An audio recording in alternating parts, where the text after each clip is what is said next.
Hey, what is up, guys? Welcome back to another video here. My name is Wasted Potential, and today we're taking a look at all of the basketball arenas in the American Athletic Conference. I'm really excited to hop into this list, guys. I had a lot of fun making it. But just a couple of things I wanted to go over before I do. I do try to get the best pictures possible here, guys, but if any pictures are out of date, just keep in mind that I only have access to what I have permission to post on YouTube. If any picture is grainy or watermarked, I do try not to use it unless I have to. But if any pictures here are out of date, just let me know.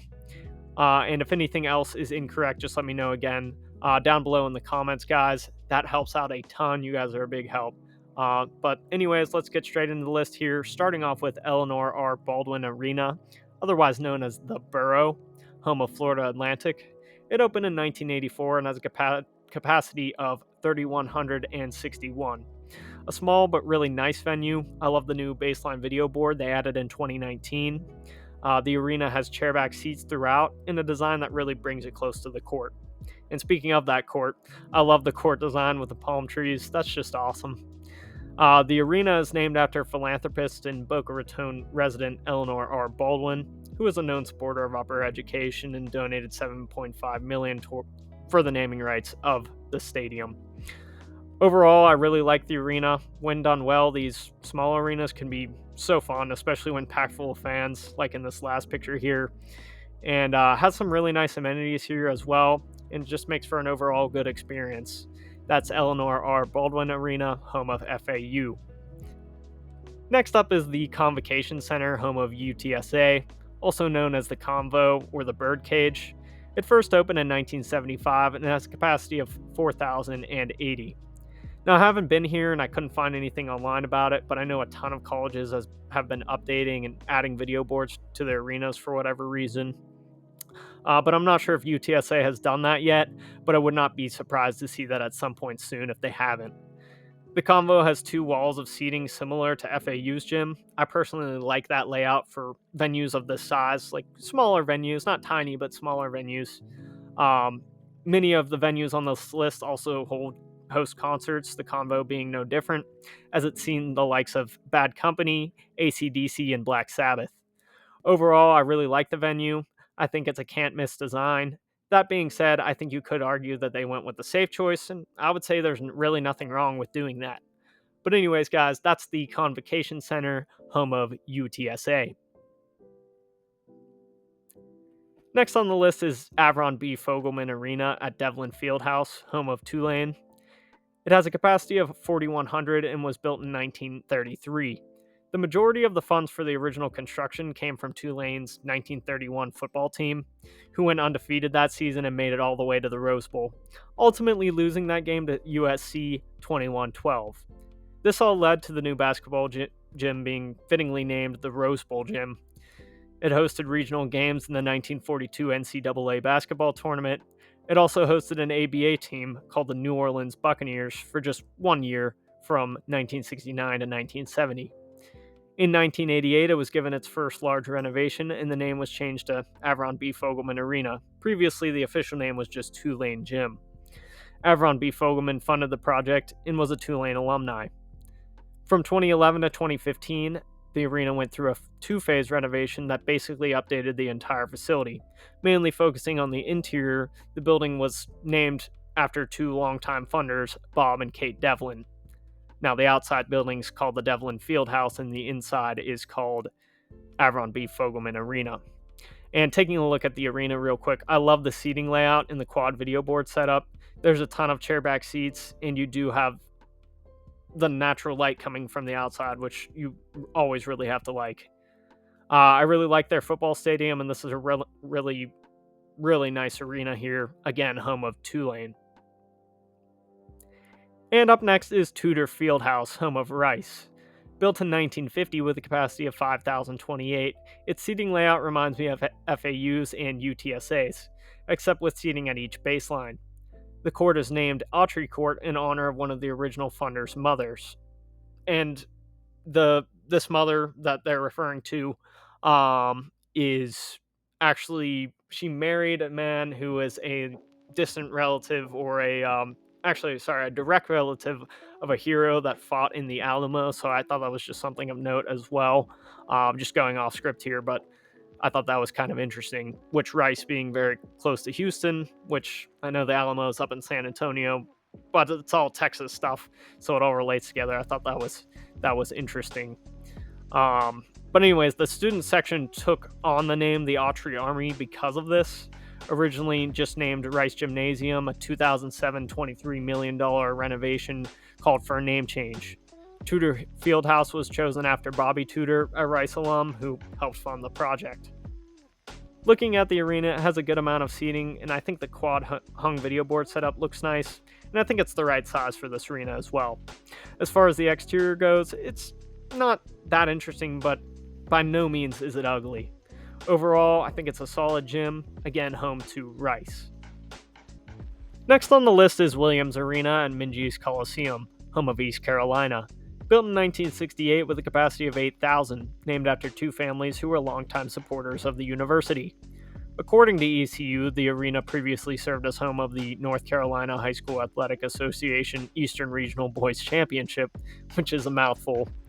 The Harlem Globetrotters, NBA, and World Wrestling Entertainment have also visited Minges Coliseum throughout the years. Presidents George W. Bush and Barack Obama have also given speeches at the Coliseum.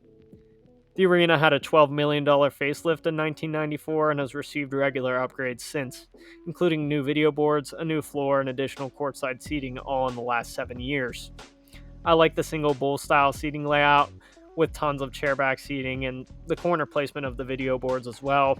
The exterior is nothing flashy, but it gets the job done, and that's Williams Arena, home of East Carolina. The next arena on this list is the Reynolds Center, home of Tulsa. It opened in 1998 and has a capacity of 8,335. First off, I love the court design in the first picture. The seating layout is cool as well. It's all chairbacks apart from the student section, which makes total sense since they'll probably be out of their seats the whole game. The Reynolds Center has a pretty massive center-hung video board setup. I like it because the larger screens face the larger walls of seating, which I know seems obvious, but it's a nice touch. Not only the home of Tulsa basketball, the arena has also hosted the likes of Reba McEntire, Bob Newhart, Ben Rector, and Imagine Dragons. It also hosted the Western Athletic Conference basketball tournament as well, and the NAIA National Tournament in 1999. Definitely a super cool arena, and I didn't even mention the exterior, which looks really nice. That's the Reynolds Center, home of Tulsa. Next up is Bartow Arena, home of UAB. Opened in 1988 with a capacity today of 8,508. Before Bartow, UAB played their games at the Birmingham Jefferson Convention Complex. Bartow Arena is named after Gene Bartow, a coach and athletic director at UAB and who basically built the entire basketball program there, as well as numerous other sports. He was the first AD ever at UAB. On their website, he is called the father of UAB athletics. The arena has seen a number of additions and upgrades, including new video boards, and in 2011, the lower seating bowl was mostly replaced. Taking a look at the arena for a second, it's all chairback seating, and again, I would say the exterior is more of a low-risk look on this one. Nothing wrong with that. I just have to say, though, I think it being all one lower bowl of seating was a really good call, and I think this is the right fit for UAB. Next on the list is Dale F. Halton Arena, home of Charlotte. It has a capacity of 9,105 and first opened its doors in 1996. Halton Arena was completely funded by private donations and student fees, helped by a large donation from Dale F. Halton, former president and CEO of Pepsi Bottling Company of Charlotte. The first thing that pops out to you on the exterior is that awesome clock tower. The tower and the connected structure apparently houses a number of offices for the athletics department. The arena has seen a few additions over the years, including a new athletics and academics training center with a weight room, a media communications center, as well as a media relations and coaches' offices. It has had a few video boards over the years, first adding one in 2006. The most recent I could find them adding new video boards was in 2016. Overall, it has a really nice seating configuration with a ton of chairback seating. Like I mentioned earlier, the exterior has that awesome clock tower, and overall just looks good all around. Nice job, Charlotte. And next up on the list is UNT Coliseum, aka the Super Pit, home of North Texas. Opened in 1973 with a capacity of 9,797. This arena was really well received when it first opened. It hosted first and second round games of the NCAA men's tournament in 1976. It also hosted Pearl Jam in 1993 and J. Cole in 2014. And you might look at the interior and exterior photos and think, why is the roof designed like that? Well, it was designed low and flat to help retain noise inside of the venue, actually, making it a really loud place to play. Partially because of that, North Texas has quite a good record when playing home games here, as you could imagine. And you guys know I love this bowl seating design, just such a cool layout they don't make anymore. And the video board setup looks pretty nice as well. Of course, all chairback seating too, which is also a super nice touch. And that's the Super Pit, home of University of North Texas. Up next is the Liacouras Center, home of Temple, opened in 1997 with a capacity of 10,206. The original name was actually the Apollo of Temple, but the name was changed in 2000 after the retirement of then University President Peter J. Liacouras, which is why it's sometimes referred to as the Pete. The lower bowl of seating is really nice here. There are luxury suites and seating areas, and the second deck isn't too excessive. The exterior is really clean as well. Again, nothing crazy, but the Temple logo on the roof is a nice touch. As far as hosting events, apart from the largest arena on this list, this may get the most frequent non-athletic use, being the largest arena in Philly north of City Hall. Alicia Keys, Green Day, and Kanye West have all performed here, just to name a few. Maybe the craziest thing that took place in the Liacouras Center, though, was when it was made into a 200-bed temporary hospital during COVID. That's just crazy to think about now. And sorry, this last picture is before the new video boards were installed. They were in the first picture, though, and I think the quad setup looks good. And that's the Liacouras Center, home of Temple. Next on the list is the Yuengling Center, home of the USF Bulls. I love its nickname, the Keg. It opened in 1980 and has a capacity of 10,500. Originally just called the Sun Dome, the project design was a joint effort with the University of Florida, as they were looking to build a new on-campus basketball arena as well, and both schools were looking to cut costs. So interestingly enough, the actual core arena parts of the Yuengling Center and UF's O'Connell Center are nearly identical to each other.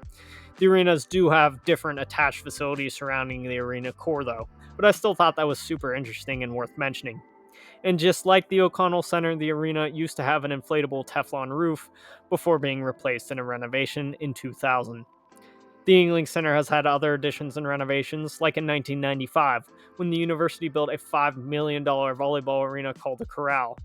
Also in 2011, when USF spent $36.5 million on renovations which made interior improvements, reconfigured seating, added new video boards, added a new concourse level fit with concessions and restrooms, expanded the team's store, and touched up the exterior. The Yuengling Center has a deal with the WWE and has hosted a plethora of their events and, of course, tons of concerts over the years. Taking a look at the arena real quick, it's done up in a more pro style, but as far as the second deck goes, it's nothing too crazy, which I like. It really has some nice luxury seating areas, and on the exterior, it's nothing crazy either, but I have to say I really like the Yuengling branding myself, but maybe I'm just biased. I am from Pennsylvania. Next on the list is Charles Koch Arena, home of Wichita State, built in 1955 with a capacity of 10,506, so about the same as the Yuengling Center, just in a completely different seating layout.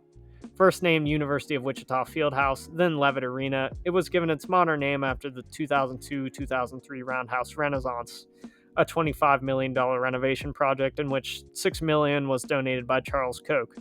Koch, a co-owner, CEO, and chairman at Koch Industries, and depending on who you ask, it's either the largest or second largest privately owned company in the United States.